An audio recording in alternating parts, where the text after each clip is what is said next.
Welcome back, fellow citizens of Jar, daring for super president. This is the show which we try to build our own country, take over the entire universe, and fix all the universe's problems.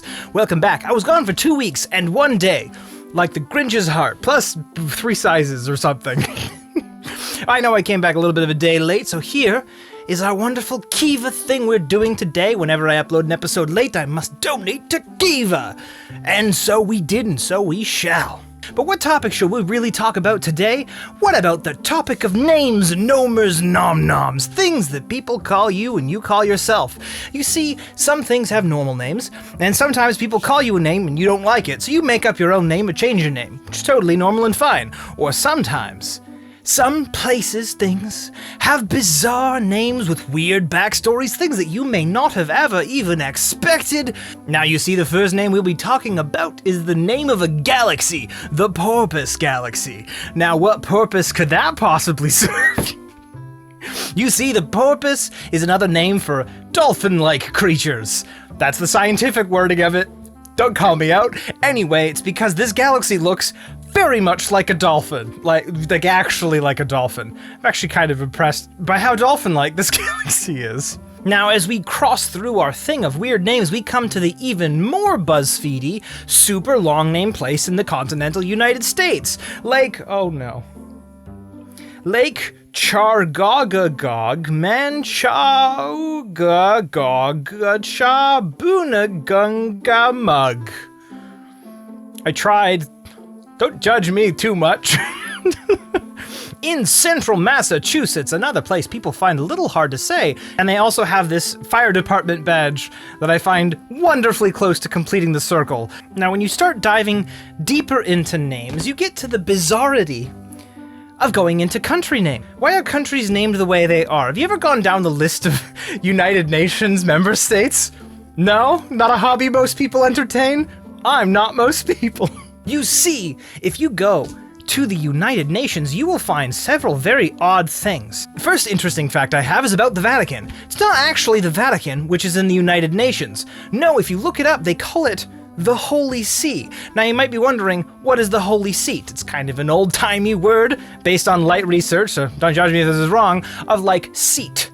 And basically, it doesn't mean the city, and it also doesn't mean the Pope, it means the government. But the government of the Vatican is expressly different from the country, the Vatican City. So technically the city, the Vatican, has no representation in the UN, and then there's just this government that exists, led by this dude. But realistically, if you look at the names of countries, people always ask me, well, what is Jar? Is it the Republic of Jar? The Grand Duchy of Jar? What is this thing that you do? And people have started to just make up stuff. The Democracy of Jar, the Great Democracy of Jar, and I've always thought it was kind of confusing, and today I found out why it was confusing. Well, I found out a long time ago, but then I remembered today, and I was like, ooh. You see, I grew up in Canada. Canada has a very interesting name history, because most people, if you Googled it, would think we're called the Dominion of Canada. Wrong. That ended, and not that long ago. We're actually literally just called Canada. Not the United of Canada provinces, not the Republic of Canada, not the Dominion of Canada, just Canada, and nothing else. And there's like 10-ish other countries in the United Nations that also just don't go by anything. One of the ones I thought was super interesting is the Republic of Hungary just went, nah, screw it, we're just gonna be Hungary from now on. No republic. There is a thing where they decided to adopt the Dominion of Canada and then later get rid of it. Back in 1864, during the Charlottetown Conference, John A. Macdonald, our original and very racist prime minister, decided that they wanted to have the Kingdom of Canada, which is the dumbest name ever, and I hate it beyond hate. And I wasn't the only one that hated it. Now, if you go to the Colonial Office in London, they found this name, these are actual quotes, to be premature and pretentious. Thanks, British Empire. Always knew you had it in you to not have countries overreach their own bounds, huh?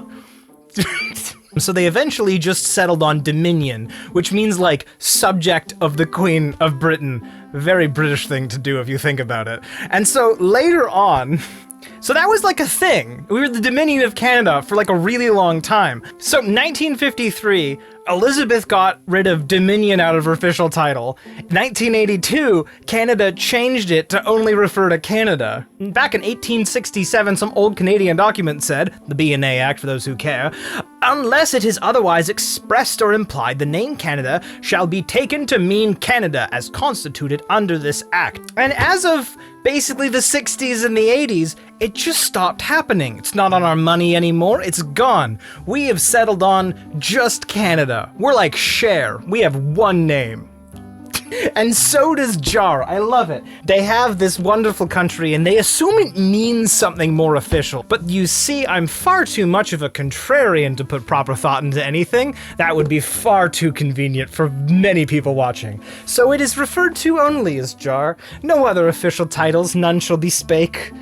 Not even the country of JAR, just JAR. So this has been your super presidential candidate, Darren, signing off for Sunday this time, but it'll go back to the normal days, saying welcome to JAR. JAR takes all kinds. You are family now. Welcome back.